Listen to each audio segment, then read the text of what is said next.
Liam and Zara stood at the edge of the school basketball court. A group of older kids was making fun of their friend Daniel.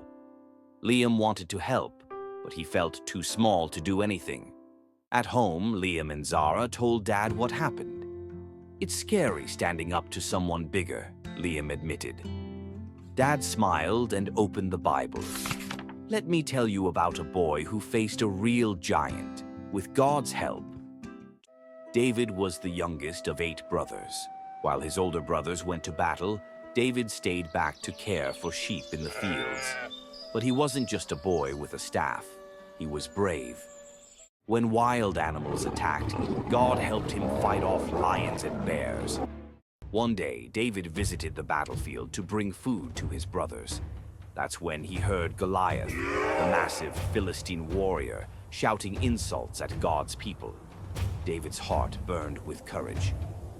"Who does he think he is?" David said. "God helped me fight lions. He'll help me now too." David went to King Saul. "I'll fight him," he said confidently. The king offered heavy armor, but David said no. He walked to a nearby stream, picked 5 smooth stones, and held his sling. He was ready, with God on his side. Goliath laughed. "You send a child to fight me." But David stood tall. "You come with a sword, but I come with the power of God."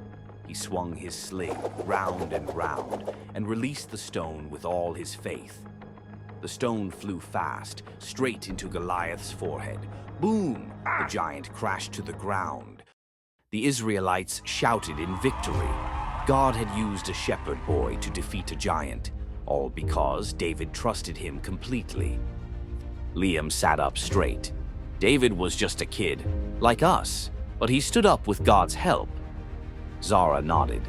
"Maybe we don't need a slingshot, but we can speak up with courage," Dad smiled. "Exactly. God gives us strength to do what's right, even when it's scary." The next day at school, Liam and Zara saw the same situation again, but this time they stood together. Zara gently said, "Hey, that's not kind. We should treat everyone with respect." Liam added, "We're all different, and that's cool." The kids looked surprised, but one of them smiled and said, "Okay, sorry." That day, Liam and Zara learned something powerful. You don't need to be the biggest to be brave. With God's help, even small voices can make a big difference.